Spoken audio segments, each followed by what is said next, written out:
ambiente segue de bastante incerteza na política e quando a gente fala em incerteza, a gente está falando da dificuldade de construir cenários, de atribuir probabilidades aos cenários.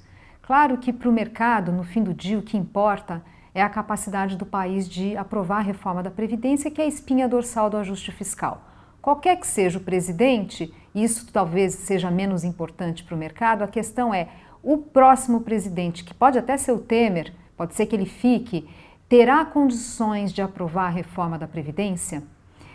E mais do que isso, há tempo, vai ter tempo para isso, porque a reforma da Previdência é importante que ela saia pelo menos no terceiro trimestre. Quarto trimestre, o jogo político já vai virando, os congressistas vão estar mais preocupados com a campanha eleitoral de 2018, a disposição para discutir reformas estruturais, ainda mais essa, tão polêmica, diminui. Então tem uma questão aí de tempo. Se a gente tem um quadro político que ao final até pode ter uma transição tranquila, enfim, sem crises institucionais, mas que é lenta e que atrapalha o cronograma da reforma e a gente chega lá em setembro, outubro e os congressistas falam, puxa, não vamos mais discutir esse tema, então, obviamente não tem como blindar a economia, mesmo que a transição seja uma transição do ponto de vista político e institucional organizada. Então, para o mercado, no fim do dia, o que importa é se o próximo presidente vai ter condições ou não de aprovar a reforma da Previdência. O fato é que a gente ainda não vai ter clareza em relação a isso.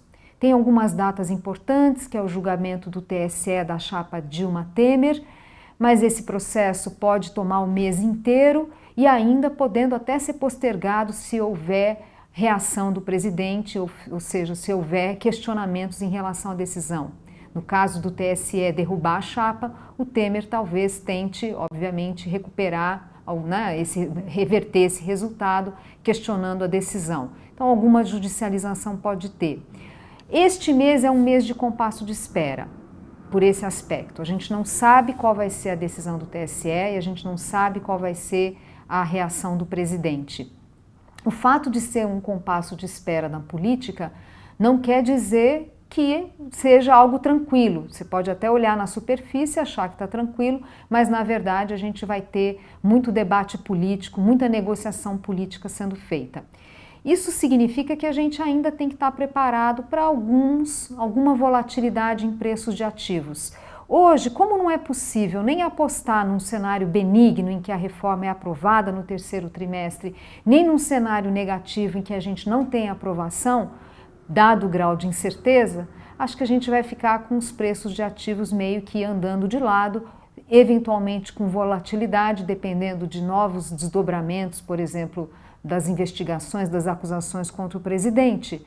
Então tem um potencial de volatilidade que tem que ser levado em conta.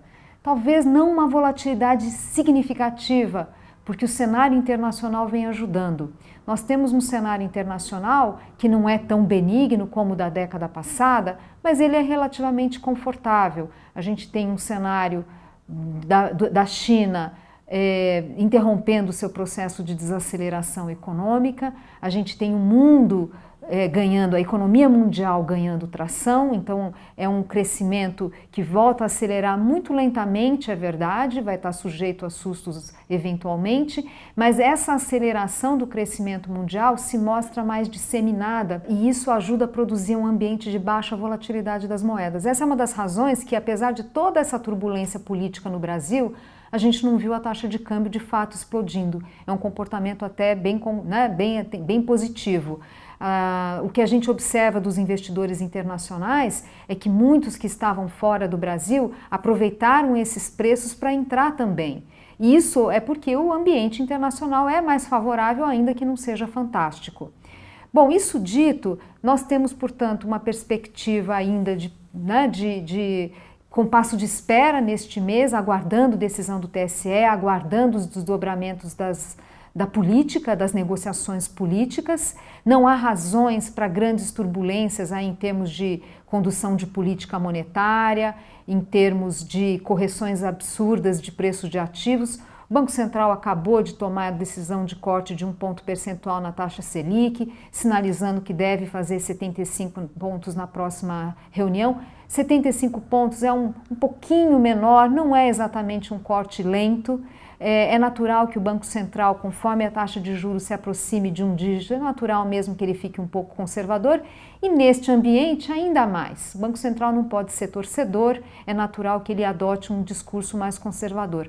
Mas a depender do como a crise for administrada, se a gente não perder, não apagar ali no horizonte a chance de uma reforma da Previdência, que eu não acho que isso vai acontecer, pelo menos não por hora, não vejo isso ficar claro, ainda é um ambiente de incertezas, o Banco Central tem razões para continuar o seu processo de corte de juros. Muito provavelmente a crise política vai afetar mais a atividade econômica pela piora da confiança dos empresários e dos consumidores, possivelmente, do que o câmbio. Então, num cenário em que a atividade econômica sofre, mas a taxa de câmbio, por todas essas questões do cenário internacional, pelo reconhecimento que o Brasil está com uma agenda econômica positiva, pode ser que a volatilidade do câmbio não seja expressiva, a correção não seja expressiva e, portanto, não haja razão para o Banco Central temer uma piora significativa, uma piora relevante da inflação. Então, pode ser até que o Banco Central encontre, no curto prazo, espaço bastante relevante para corte de juros. Então, enfim, acho que por hora o que a gente tem que ter em mente é que o ambiente, pelas suas incertezas, ele é perigoso, é um ambiente que traz ainda perigo, não dá para a gente enxergar tendências claras por hora, porque não dá para a gente dizer com certeza ou com elevada probabilidade que a reforma da Previdência vai ser ou não vai ser aprovada, nenhum desses cenários a gente consegue hoje atribuir grandes probabilidades. O mercado vai ficar em compasso de espera para os desdobramentos da política, com alguma volatilidade, dependendo de novas revelações de acusações contra o presidente.